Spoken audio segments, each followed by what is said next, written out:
Prefacio de la Vulgata siglo IV. En este prefacio, Jerónimo manifiesta las dificultades de hacer la traducción al latín. También recomienda en su lugar, hacer una buena versión corregida del griego, dada los vicios de las versiones circulantes. El prefacio de Jerónimo circulante en las primeras versiones de la Vulgata del siglo V fue copiado en Inglaterra al Codex Amiatinus. Este último fue encontrado en el año 700 DC. Finalmente fue reeditado en 1854. Carta de Jerónimo al obispo de Roma 366 y 384 DC.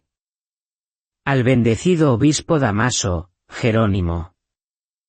En latín dice Benedictus Papae, tal cual se refería también al obispo de Alejandría. Para esa época era una expresión afectiva. Me obligas a emprender una nueva tarea a partir de una antigua, para que, después de que las copias de las escrituras se hayan dispersado por todo el mundo, como árbitro, elija y determine cuáles son aquellas que concuerdan con la verdad griega, ya que varían entre sí. Es un trabajo piadoso, pero una presunción peligrosa, juzgar sobre los demás, siendo juzgado por todos, cambiar la lengua de la vejez y retrotraer al mundo que envejece a los principios de la infancia. Quien, sea docto o indocto, cuando tome un volumen en sus manos y vea que lo que lee difiere de lo que antes había leído, no exclamará inmediatamente, este es un falsario, un sacrílego. ¿Cómo se atreve a agregar, cambiar o corregir algo en los libros antiguos? Contra esta envidia, me consuela una doble causa, que tú, que eres el sumo sacerdote, ordenas que se haga, y que la verdad no está en la variedad, sino que también está confirmada por el testimonio de los mismos detractores. Si se debe dar crédito a los ejemplares latinos, ¿cómo responderán a los muchos códices que existen? Sí. Por otro lado, se debe buscar la verdad en la mayoría. ¿Por qué no volver a la fuente griega y corregir lo que ha sido mal editado por intérpretes viciosos o enmendado torpemente por presumidos, añadido o cambiado por escribas dormidos? No discuto sobre el Antiguo Testamento, que fue traducido por los 70 ancianos al griego y ha llegado hasta nosotros en tercer lugar. No pregunto qué opinan Aquila, Simaco o Teodoción, que camina entre los nuevos y los antiguos, que sea verdadera la interpretación que los apóstoles aprobaron. Hablo ahora del Nuevo Testamento, que no es dudoso en griego, excepto el Evangelio de Mateo, que primero escribió en hebreo para los judíos. Esto, ciertamente, cuando discrepa en nuestra lengua y sigue diferentes corrientes, debe ser buscado en una sola fuente.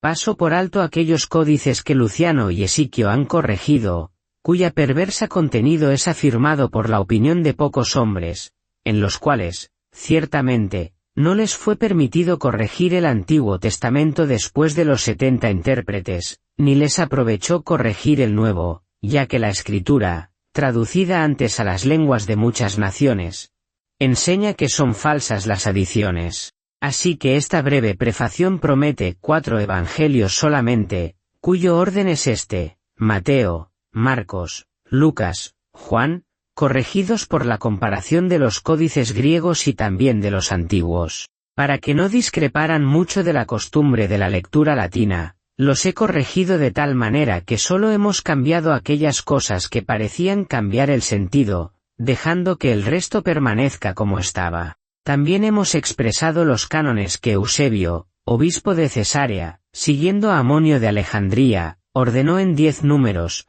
como se encuentran en griego, para que si alguien de los curiosos desea saber qué partes de los evangelios son idénticas, cercanas o exclusivas, pueda reconocerlo mediante su distinción. En efecto, un gran error ha arraigado en nuestros códices, ya que, al ver que un evangelista dijo algo de manera más extensa, se ha añadido en otros que lo dijeron de forma más breve, o bien, al ver que un evangelista expresó el mismo sentido de una manera diferente, el lector del primero de los 4 consideró que era necesario corregir también a los otros. Así ha sucedido que en nuestros textos todo se ha mezclado, de manera que en Marcos encontramos mucho de Lucas y Mateo, y en Mateo, a su vez, de Juan y de Marcos, y de los demás, cosas propias de otros. Por tanto, Cuando hayas leído los cánones que están adjuntos, el error de confusión será eliminado, y conocerás las semejanzas de todos, y a cada uno le restituirás lo que le es propio. En el primer canon concuerdan los 4, Mateo, Marcos, Lucas y Juan, en el segundo, 3, Mateo, Marcos y Lucas, en el tercero, 3, Mateo, Lucas y Juan, en el cuarto, 3, Mateo, Marcos y Juan, en el quinto, 2, Mateo y Lucas, en el sexto, 2, Mateo y Marcos, en el séptimo, 2, Mateo y Juan, en el octavo, 2, Lucas y Marcos, en el noveno, 2,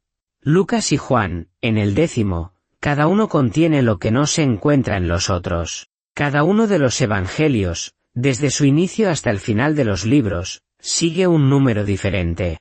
Este número está escrito en negro y tiene otro número en rojo, minio, que avanza hasta 10, indicando en qué canon se debe buscar el primer número. Así, cuando abres el códice y deseas saber a qué canon pertenece un determinado capítulo, inmediatamente el número indicado debajo te enseñará y, regresando a los principios donde se encuentran los cánones, en el canon correspondiente encontrarás el número buscado del mismo evangelista, que está señalado en el encabezado. Luego, observando los números de los otros evangelistas en la misma sección, anotarás los números en la columna correspondiente. Cuando sepas esto, regresarás a los volúmenes individuales. Encontrando los números que antes has marcado, hallarás sin demora los lugares donde han dicho las mismas o parecidas palabras. Deseo que estés bien en Cristo y que me tengas presente en tu memoria, bendecido Padre.